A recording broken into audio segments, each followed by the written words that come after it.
The best of money matters. Right Business. Welcome to The Right Business, where we dive deep into the stories of trailblazers who dare to disrupt the status quo, find the gap in the market to find the right business. Hello, I'm Hongbin Jeong. When we think of co-working spaces here in Singapore, they picture professionals in sleek offices, people quietly working on laptops surrounded by rows of desk PowerPoints and meeting pods.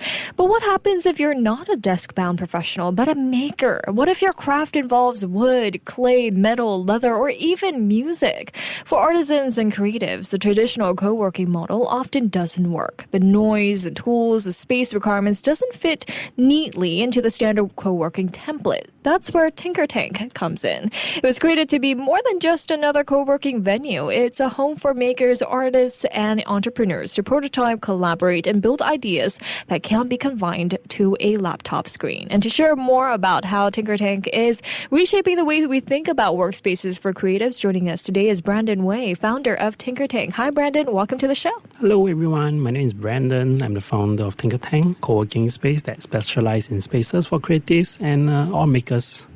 Thank you so much for joining us. Well, Brandon, TinkerTank started from your own experience, I believe, as a woodworker struggling to find a suitable space to practice your craft. So what gap did you identify in Singapore's co-working landscape, and how did TinkerTank set out to solve it? For my first ever business, I started as a woodworking business. I'm an accidental entrepreneur, frankly. So I started this creative woodworking business, and I built my first product was actually just a pet bed, a bed for cats and dogs. So I was building it at home, and I was wondering and looking at it, hey, this seems a very interesting product. Let me try and post it online and see if anyone wants to buy it as well. And surprisingly, the orders came flooding in. So at the point of time, I was doing it at home, and woodworking comes with a lot of dust, and it's just a nightmare to do it at home. So I just started finding places on the market. Hey, where can I do my woodworking? I just need a small little studio to put some of my wood and some of my basic tools. And frankly, I couldn't find any.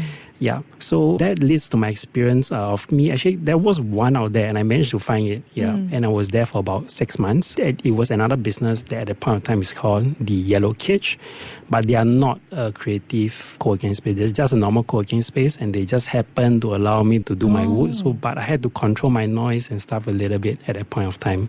Right. Yeah, so that's how I started. I was there for about 6 months, and then after that, I moved out of that space. Yeah. I mean, why do you think such co-working space, when we think about co-working space, it's about professionals, they have their laptops open, but why do you think there wasn't a co-working space for artists themselves? I think mainly that the main issue will probably be, the more is a very, very niche market.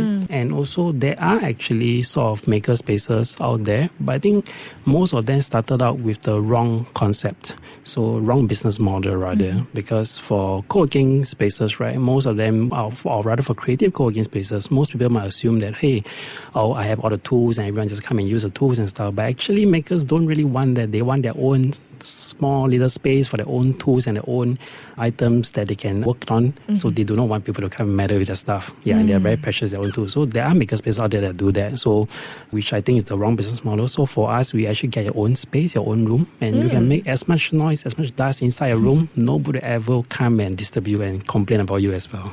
All right, so I want to know what kind of resources are available at TinkerTank that individual makers wouldn't normally have access to, and how do you manage such a variety of disciplines under one roof? I believe you're not just a space for, artists, you have a space for like people who make music as well, right? Yep.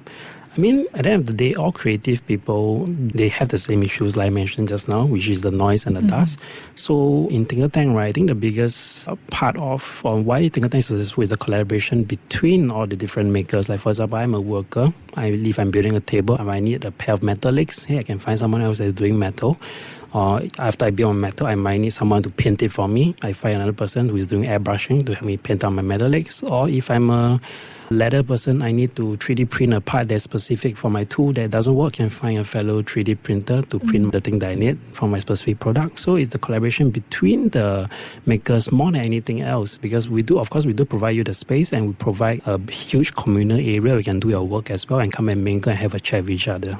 Oh, interesting. So when someone walks into TinkerTank, what might they see? Are there dedicated zones for different crafts like, woodworking, poetry, or music? Actually, no. For us, you have your own little space. Yeah. So we don't have any sort of shed machinery or shed tools because we cover a huge sort of segment of makers and creatives. It's not possible for us to provide every single kind of tool that is required for everyone. So to keep it simple, you have your own room that you can do and they can make as much mess inside as possible. And then outside of that, we do have the communal space to mingle and meet other people as well. Interesting. I mean, it sounds like not only a place where people can, craft their creatives, but also, able to mingle with other creatives and see how you can expand your network, right? Yes. So how do you cultivate a sense of belonging among such a diverse group of creatives?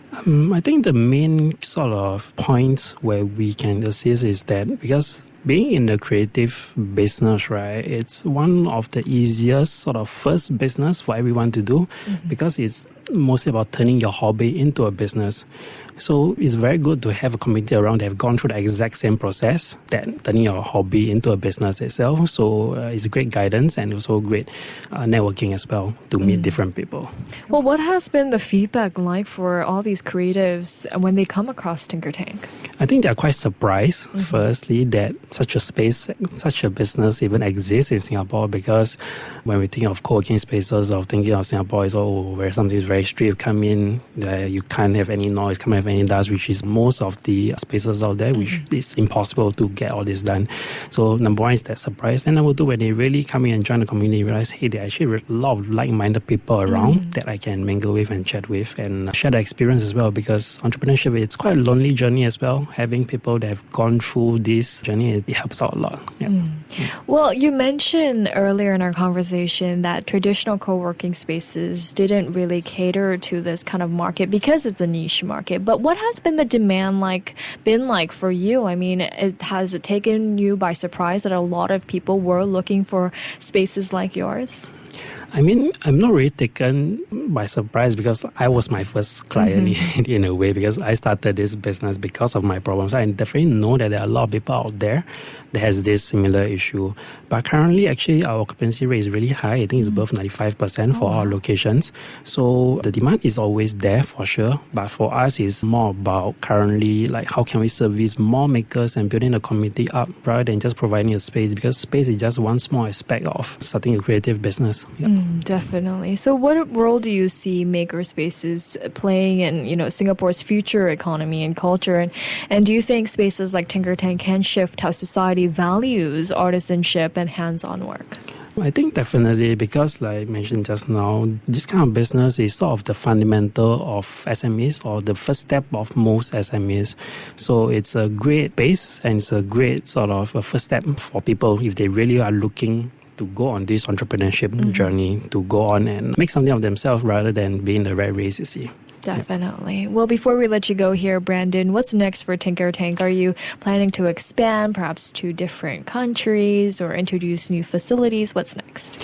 For us, actually, we are building a platform called meetinsg.com at the moment. Instead of just providing the space, like I mentioned, it's more about providing an entire platform for local makers and creatives to really grow. So we actually help their workshops and stuff on our website to help them do the marketing and push their brand out there as much as possible. So that is still a work in progress. And a part of it also, we actually have another workshop-based event that happened at Jewel. We actually did it twice. Oh, wow. That is called Meet and Make. So it's basically a maker's market, but instead of a traditional maker's market where you just see the product on the table, take and go, you actually have to sit down with the maker to make the product yourself. So we design it as an experience market. So this gives the makers a chance to really talk to their clients and really make the connection between themselves and the customers, to understand their story and hear the story, hear what they went through, and as well as why are they doing this brand and what this brand actually represents. So it's more about making Singaporeans more aware that, hey, there are actually a lot of creative, although we are not known for it, but there are actually a lot of creative and very strong businesses out there that can deliver the kind of quality as well as consistency that countries like Japan that are very well known for handicraft that can deliver as well. Amazing. Well, thank you so much, Brandon, for joining me today. Thank you. Thank you. That was Brandon Wei, founder of TinkerTank. This has been The Right Business with me, Hongbin Jeong. To listen to more great interviews, download our podcasts at audio.sg or download the audio app. That's AWEDIO, audio at the App Store and Google Play.